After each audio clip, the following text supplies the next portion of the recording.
जय हिंद दोस्तों, स्वागत है आप सभी का आरंभ है पतन सीरीज की एक नई वीडियो। इस वीडियो में बात करेंगे एडिटेड या 5000 प्लस क्वेश्चन बुक सीरीज की सीट नंबर 85। बिना टाइम वेस्ट किए स्टार्ट करते हैं। देखिए, मैं आप लोग को बार बार वीडियो के बीच में ये नहीं बोलते रहता हूँ वीडियो को लाइक कीजिए, चैनल पर नया है चैनल को सब्सक्राइब कीजिए। मैं लास्ट में एक बार बोलता हूँ, इसका मतलब ये नहीं है कि आप लोग नहीं कीजिए।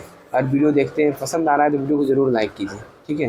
तो चलिए स्टार्ट करते हैं। क्वेश्चन नंबर 1, भारतीय संविधान में न्यायिक पुनरावलोकन का सिद्धांत निम्नलिखित में से किस देश के संविधान से ग्रहण किया गया। न्यायिक पुनरावलोकन दिया है, इस किस देश के संविधान से लिया गया। ये लिया गया संयुक्त राज्य अमेरिका से। क्वेश्चन नंबर 2 है, निम्नलिखित में से किस अनुच्छेद के तहत राष्ट्रपति साहित्य, विज्ञान, कला और समाज सेवा से संबंधित व्यक्तियों को राज्यसभा में मनोनीत करते हैं। ये किस अनुच्छेद के तहत करते थे? ये करते हैं अनुच्छेद 80 के 3, लेकिन वर्तमान में इसे संशोधित कर दिया गया, इसे हटा दिया गया, ध्यान रखिएगा। क्वेश्चन नंबर 3 है, राष्ट्रपति किस वीटो के तहत किसी विधेयक को संसद के पास पुनर्विचार हेतु भेजता है? तो किस विधेयक के तहत बताइए। तो ये विधेयक है निलंबनकारी वीटो। क्वेश्चन नंबर 4 है, सॉरी मैं विधेयक बोल रहा था, वीटो किस वीटो के तहत भेजता है? तो निलंबनकारी वीटो के तहत भेजता है। क्वेश्चन नंबर 4 है, निम्नलिखित में से किस संविधान संशोधन के तहत मौलिक अधिकार की संख्या 7 से 6 कर दी गई थी? कौन सा संविधान संशोधन के तहत बताइए। ये कर दी गई थी 44वां संविधान संशोधन 1978। क्वेश्चन नंबर 5 है, राष्ट्रपति के पद हेतु निम्नलिखित में से कौन अर्हताएं शामिल नहीं है? कौन अर्हताएं शामिल नहीं है, ऐसा पूछा जा रहा है। तो ऑप्शन पढ़ लेते हैं।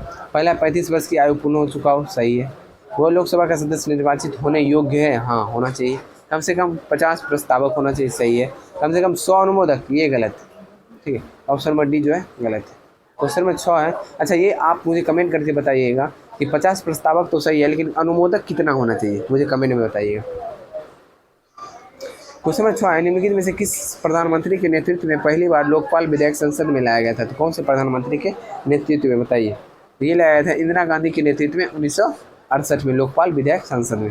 क्वेश्चन नंबर 7 है, निम्नलिखित में से कौन संसदीय शासन व्यवस्था की विशेषता नहीं है? संसदीय शासन व्यवस्था की विशेषता नहीं है निचले सदन का जो विघटन न होना। क्वेश्चन नंबर 8 है, निम्नलिखित में से किसका वरीयता क्रम ऊपर है? किसका वरीयता क्रम निम्न में से पूछा जा रहा है, ठीक है। तो निम्न में से मैं देख लेता हूँ ऑप्शन, इनमें से प्रधानमंत्री की वरीयता सबसे ऊपर हो जाएगी। चलिए क्वेश्चन नंबर 9 देखते हैं, निम्नलिखित में से कौन सा प्रावधान 1947 के भारतीय स्वतंत्रता अधिनियम का एक हिस्सा था? तो कौन सा प्रावधान है बताइए। तो ये प्रावधान है, भारत को 2 भागों में विभाजित किया जाएगा। क्वेश्चन नंबर 10 है, मानव विकास सूचकांक की गणना किस आधार पर की जाती है? तो मानव विकास सूचकांक की जो गणना की जाती है वो किस आधार पर की जाती है? वो की जाती है जन्म के समय जीवन प्रत्याशा, साक्षरता दर और प्रति व्यक्ति आय के आधार पर। क्वेश्चन नंबर 11 है, बोत्सवाना की राजधानी कहाँ है? तो बोत्सवाना की जो राजधानी है वो है गैबोरोन। क्वेश्चन नंबर 12 है, जिनमें से कौन भू आवेष्टित देश नहीं है? भू आवेष्टित देश नहीं पूछा जा रहा है। क्वेश्चन नंबर 12 इसका आंसर हो जाएगा नामीबिया, जो है भू आवेष्टित देश नहीं है। क्वेश्चन नंबर 13 है, निम्न प्रमुख द्वीपों को उनके क्षेत्रफल के आधार पर घटते क्रम में दिया गया है। निम्न में से कौन सा क्रम सही है? घटते क्रम में पूछा जा रहा है क्षेत्रफल के आधार पर, तो कौन सही है बताइए। इसमें हो जाएगा न्यू गिनी, बोर्नियो, मेडागास्कर और सुमात्रा।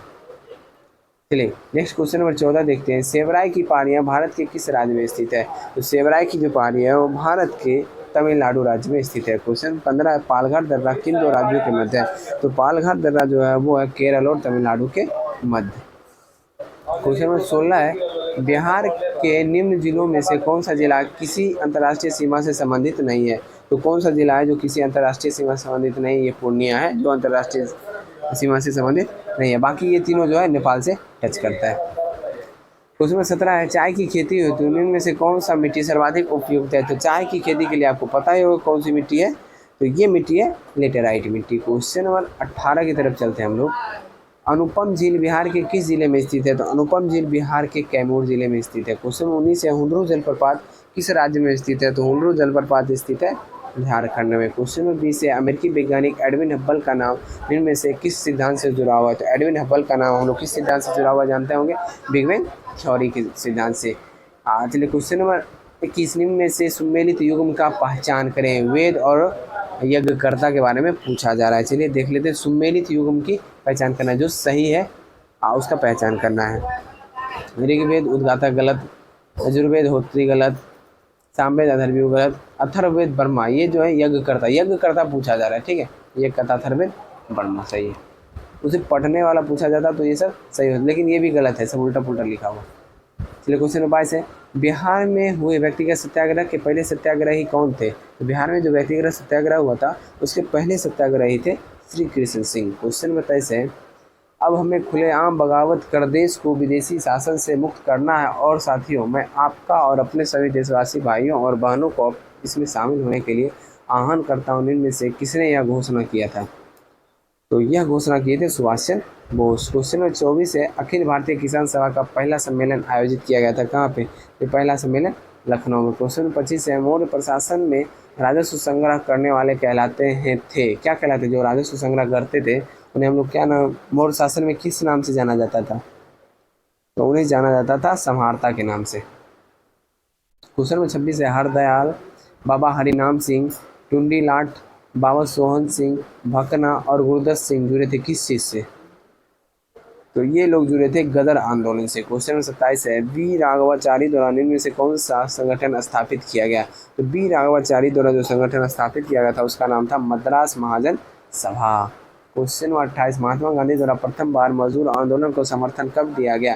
तो प्रथम बार जो मजदूर आंदोलन को ये समर्थन दिए थे अहमदाबाद मिल आंदोलन में। क्वेश्चन नंबर 29 पे चलते हैं,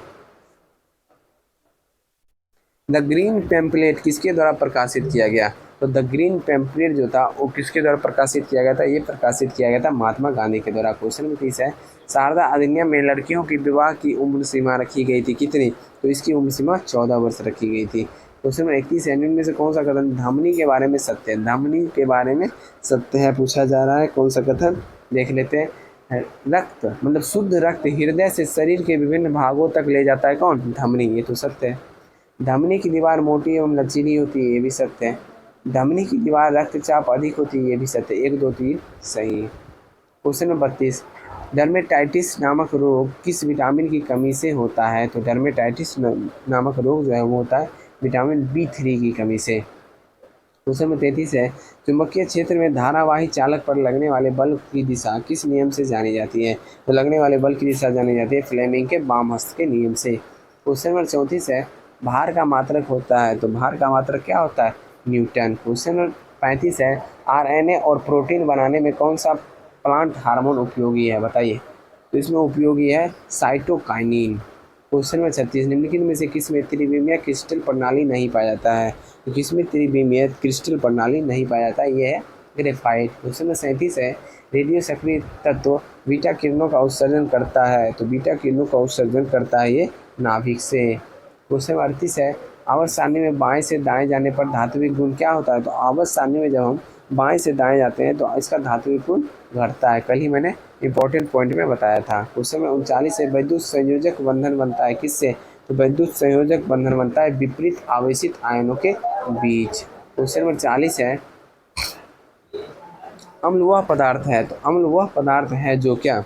तो अम्ल वह पदार्थ है जो H+ आयन देता है। क्वेश्चन नंबर 41 है, अभिक्रिया का वेग निम्नलिखित में से किस पर निर्भर नहीं करता है? पूछा जा रहा है किस पर निर्भर नहीं करता है? तो ये जो अभिक्रिया के अनुता के ऊपर निर्भर नहीं करता है। क्वेश्चन नंबर 42 है, मनुष्यों का बौनापन किसके स्राव के कारण होता है? तो मनुष्यों का जो बौनापन है वो थायरॉक्सिन हार्मोन के स्राव के कारण होता है। क्वेश्चन नंबर 43 है, पायरुवेट का पूर्ण ऑक्सीकरण कहाँ होता है? तो पायरुवेट का पूर्ण ऑक्सीकरण माइटोकॉन्ड्रिया में होता है। क्वेश्चन नंबर 44 है, वैसे अंग जो उद्भव के दृष्टिकोण से एक दूसरे से भिन्न होते हैं परंतु वे एक ही प्रकार के कार्य करते हैं, क्या कहलाते हैं?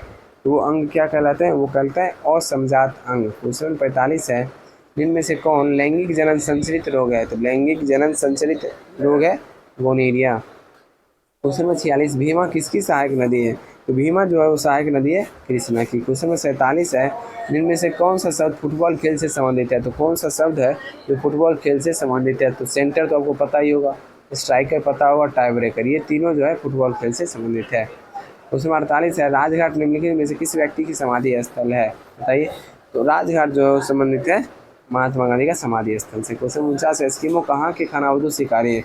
एस्किमो के बारे में आप जानते हैं, ग्रीनलैंड के खानाबदोश शिकारी है। क्वेश्चन नंबर 50 का लास्ट क्वेश्चन है, फ्यूजियामा ज्वालामुखी किस देश में स्थित है? तो फ्यूजियामा ज्वालामुखी जो है वो जापान में स्थित है। देखिए इंपॉर्टेंट बात मैं बता दूँ, जितना भी आपने क्वेश्चन किया उससे भी ज़्यादा इंपॉर्टेंट इसमें जो स्मरणीय तथ्य दिया हुआ है ये होता है, तो इसे आप लोग ज़रूर पढ़ा करें। चलिए, वैसे तत्व जिनकी परमाणु संख्या समान होती है परंतु परमाणु भार भिन्न भिन्न कहलाते हैं, क्या वे कहलाएंगे समस्थानिक। देख, परमाणु संख्या समान होनी चाहिए लेकिन परमाणु भार भिन्न भिन्न होते हैं, ठीक है। चलिए, परमाणु वैसे परमाणु जिनके परमाणु क्रमांक भिन्न भिन्न होते हैं परंतु परमाणु द्रव्यमान एक समान, वो कहलाते हैं समभारिक। ध्यान रखिएगा। एंथ्रासीन, नेफ्थलीन, कपूर और अमोनियम क्लोराइड, बेंजोइक अम्ल आदि को शुद्ध किया जाता है ऊर्ध्वपातन विधि द्वारा। विभिन्न उत्प्रेरक एवं उनके प्रयोग। पहला है लौह चूर्ण। लौह चूर्ण का प्रयोग जो है अमोनिया गैस बनाने में हैबर विधि में हम लोग करते हैं। प्लेटिनम चूर्ण का प्रयोग सल्फ्यूरिक अम्ल बनाने के संपर्क विधि में करते हैं। देखिए, इसका विधि में ध्यान रखिएगा। अमोनिया बनाने के लिए कौन सा, हैबर विधि। सल्फ्यूरिक अम्ल बनाने के लिए संपर्क विधि, ये ध्यान रखें। निकेल का प्रयोग हम लोग वनस्पति तेलों में कृत्रिम घी बनाने के लिए करते हैं। गर्म एल्यूमिनियम का प्रयोग अल्कोहल में ईथर बनाने, अल्कोहल से ईथर बनाने के लिए हम गर्म एल्यूमिनियम का प्रयोग करते हैं। नेक्स्ट है क्यूप्रिक क्लोराइड जो है उसका प्रयोग क्लोरीन गैस बनाने में डेक्कन विधि में, क्लोरीन गैस बनाने के लिए कौन सा विधि, डेक्कन विधि का प्रयोग करते हैं। कुछ नेक्स्ट है मार्स गैस के रूप से हम लोग जानते हैं किसे, मीथेन CH4। यूरिया में नाइट्रोजन की मात्रा पाई जाती है 46%, 46%। चलिए आगे देखते हैं। विभिन्न कार्बनिक यौगिक के सामान्य सूत्र दिया हुआ। चलिए, एल्केन, एल्केन के बारे में पता होगा, CnH2n+2, ठीक है। एल्कीन CnH2n सिर्फ, एल्काइन CnH2n-2। नेक्स्ट है एल्कोहल CnH2n+2O और इथर है CnH2n-2O। ध्यान रखिएगा। विभिन्न मिश्र धातु एवं उनके संगठन। पीतल का संगठन क्या होगा, Cu+Zn। डच मेटल का क्या होगा, Cu+Zn। कांसा का क्या होगा, Cu+Sn। बेल मेटल का क्या होगा, Cu+Sn। गन मेटल का CuSn और Zn। और जर्मन सिल्वर का पता होगा CuZn और Ni यानी निकेल। और सोल्डर का Pb+Sn। तो आज का सेट यही समाप्त हो गया। आशा कर रहा हूँ सेट अच्छा लगा, और सेट अच्छा लगा तो वीडियो को लाइक कर दीजिए, चैनल पे नया है चैनल को सब्सक्राइब कर लीजिए।